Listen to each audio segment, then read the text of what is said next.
Deserts look empty, but they're hiding entire cities, cursed villages, and secrets nobody remembers anymore. Okay, we have to start here. In the middle of the Namib Desert, there's a ghost town where sand pours through windows like water. Kolmanskop popped up in 1908 after a railway worker found a diamond just lying in the sand. Within a few years, German settlers built a full town out here, a casino, a hospital with the first X-ray machine in the southern hemisphere, even a bowling alley. Then the diamonds ran out. Better deposits were found further south, and by the 1950s, everyone just left, didn't even bother packing properly. Now the Namib is slowly swallowing the place, room by room, and you can literally wade through waist-deep dunes inside what used to be someone's living room. It's one of the most photographed abandoned places on Earth, and honestly, pictures still don't do it justice. Now we jump to Rajasthan, the Thar Desert. Kuldahara was a thriving village of Paliwal Brahmins founded around the 13th century, smart farmers who somehow made the desert productive. Then, sometime in the early 1800s, the entire village just emptied out. Local legend says a cruel official named Salim Singh wanted to marry a girl from the village, and rather than hand her over, the villagers packed up and vanished overnight, cursing the land so nobody could ever live there again.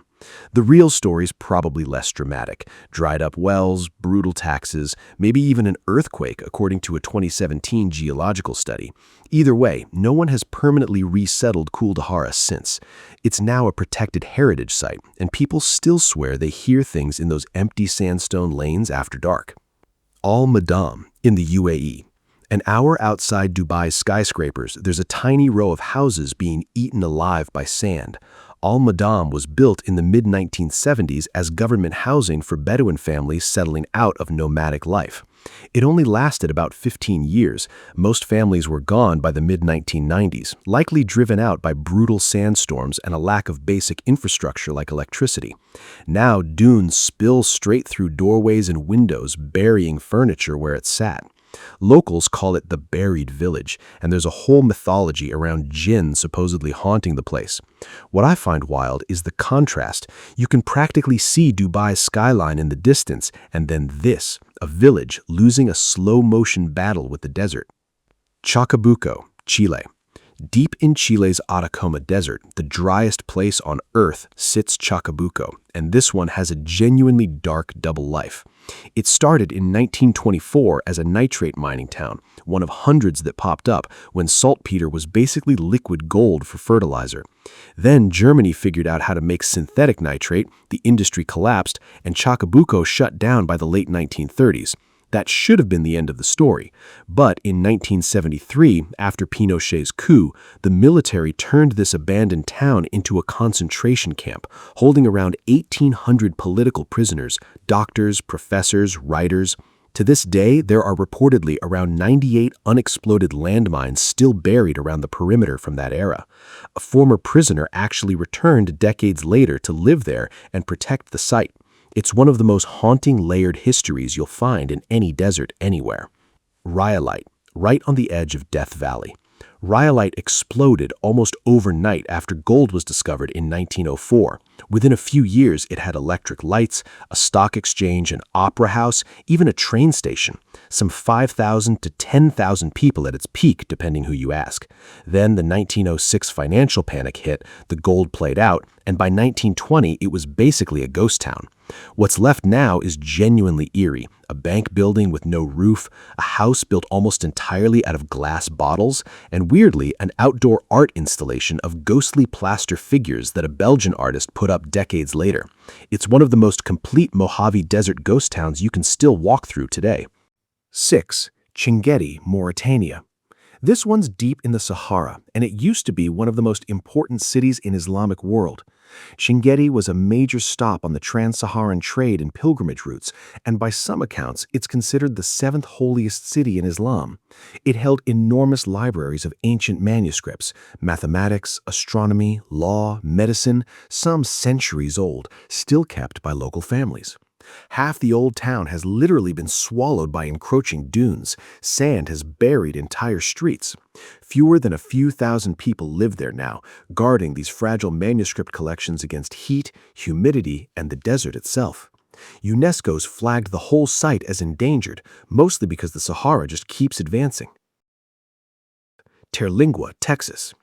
Out in the Chihuahuan Desert near Big Bend National Park, Terlingua was a booming mercury mining town in the early 1900s.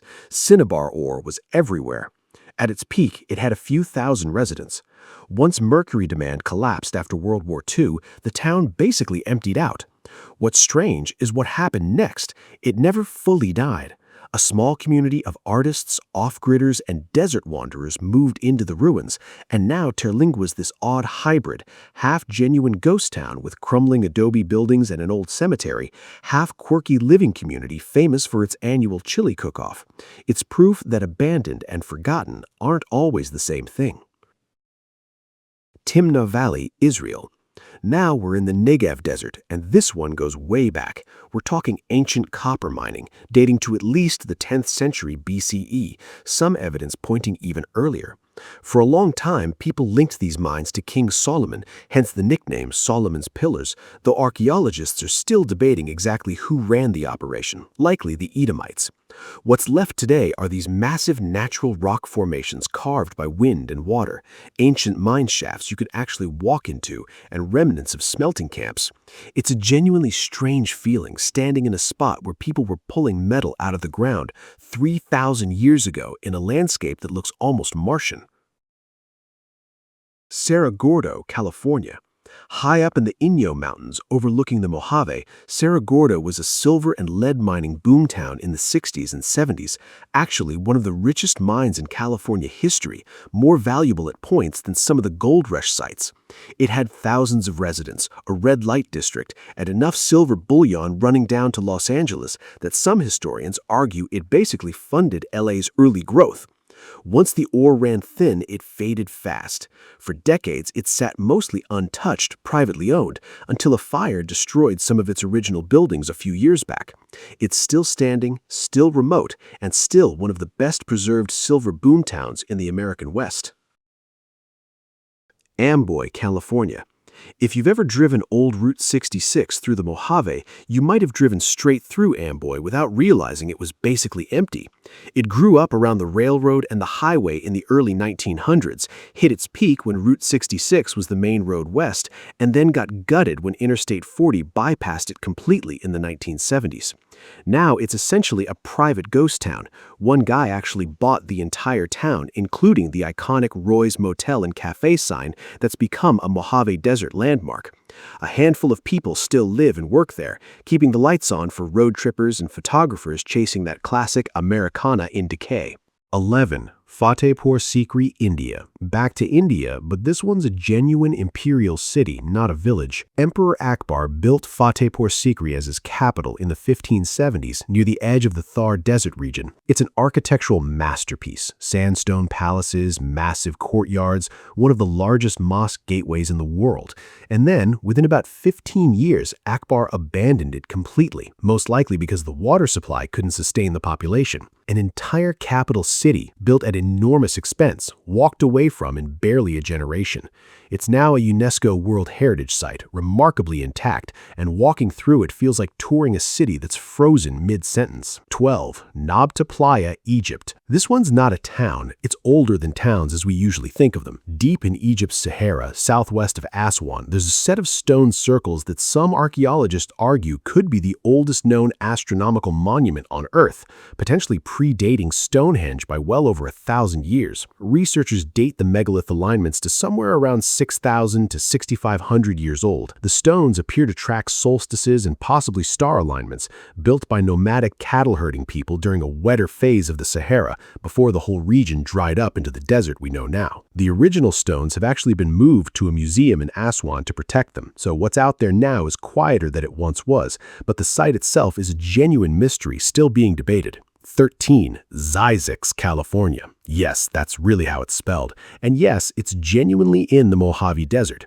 In the 1940s, a radio evangelist and self-proclaimed doctor named Curtis Springer set up shop on this natural mineral spring site, built a health resort, and ran it for decades, selling dubious cures to visitors. Federal officials eventually shut him down in 1974 for land fraud and false medical claims, and he actually did prison time. The buildings are still there, now used as a desert studies research station. It's one of those places where the story is honestly stranger than the ruins themselves, a fake health empire built entirely on a made-up word out in the middle of nowhere. 14. Belchite, Spain. This isn't ancient, it's Spanish Civil War history, sitting in a semi-arid stretch of Aragon. Belchite was fought over ferociously in 1937, and the town was essentially reduced to rubble. Rather than rebuild on top of it, Franco's government built a new town right next door and left the old one standing exactly as the war left it, as a kind of permanent monument. So today you can walk through a bombed-out church, collapsed houses, streets frozen mid-destruction for nearly 90 years now. It's eerie in a very different way from the others on this list, not nature reclaiming a place, but a government deliberately preserving devastation. 15. Timgad, Algeria. Out on the edge of the Sahara, the Romans built Timgad around 100 CE as a military colony under Emperor Trajan. It's laid out in this famously precise grid pattern, like a Roman town straight off a blueprint, with a theater, a library, and public baths, all remarkably intact for something over 1900 years old. It thrived for centuries before eventually being abandoned and gradually buried under sand, which is actually part of why it survived so well. The desert basically preserved it in place until French archaeologists began excavating it in the late 1800s. UNESCO now protects it, and it's considered one of the best preserved Roman ruins anywhere in North Africa. 16. Humberstone, Chile. Not far from Chacabuco, also in the Atacama, Humberstone is the biggest and best preserved of Chile's nitrate ghost towns. At its height, it housed thousands of workers processing saltpeter for fertilizer, with its own theater, market, and swimming pool built out of a repurposed ship's hull. When synthetic nitrate crushed the industry in the 20th century, the whole town emptied out within a few years. Unlike Chacabuco, Humberstone's actually been restored and turned into a proper open-air museum, so you can walk into buildings with furniture and equipment still sitting exactly where workers left them. It's now a UNESCO World Heritage Site, and it's genuinely one of the most complete abandoned industrial towns on the planet. Wadi al-Hitan, Egypt. This one's not a lost town, it's a lost world. Deep in Egypt's western desert, Whale Valley holds hundreds of fossilized skeletons of some of the earliest whales that ever existed, creatures like Basilosaurus dating back around 40 million years. What makes it extraordinary is that these fossils actually show tiny hind legs, physical proof of whales evolving from land mammals into fully aquatic creatures. It's a UNESCO World Heritage Site now, sitting in a stretch of desert that used to be open ocean. Standing there, surrounded by sand in every direction, looking at the skeleton of an ancient whale, is one of those moments that really messes with your sense of time. Dalal, Ethiopia. Now for something that feels like another planet entirely. Dalal sits in the Danakil Depression, one of the lowest and hottest places on Earth in Ethiopia's far north. In the early 1900s, an Italian mining company built a small settlement here to extract potash, complete with a narrow railway hauling minerals out across the salt flats. The heat and isolation eventually made the operation unsustainable, and it was abandoned by the mid-1960s. What's left behind isn't really ruins in the traditional sense, it's this surreal landscape of neon-colored sulfur springs, acid pools, and salt formations that look almost radioactive. It's remote enough and extreme enough that very few people ever actually see it in person. Al Jazeera Al Hamra, UAE. Not far from Ras Al Khaimah, this was once a thriving pearl fishing village, one of the last traditional coastal settlements of its kind in the region. In the late 1960s, as the UAE modernized, most residents were relocated to newer housing, and the old coral and gypsum village was left standing. Unlike Al Madam, it's not buried in sand. It just sits quietly, wind-worn buildings still holding their shape near the desert coastline. It's become a magnet for urban explorers, and like most abandoned spots here, a hub for jinn folklore. It's considered one of the last intact examples of pre-oil Emirati village architecture, which honestly makes it more historically significant than most people realize. 20. Haranak, Iran. Last one. In Iran's Yazd province, on the edge of the country's central desert, sits Haranak, an ancient adobe village built from mud brick, stacked houses climbing on top of each other like a beehive. Nobody's entirely sure how old the settlement is, though the surviving structures are generally understood to span many centuries. A destructive earthquake in the 1970s pushed most remaining residents to build a new village nearby, leaving the old mud brick town to slowly erode back into the desert it was built from. What's left is this maze of collapsing rooftops and narrow alleys, still standing against the wind, a reminder that even the buildings meant to last generations eventually just return to sand.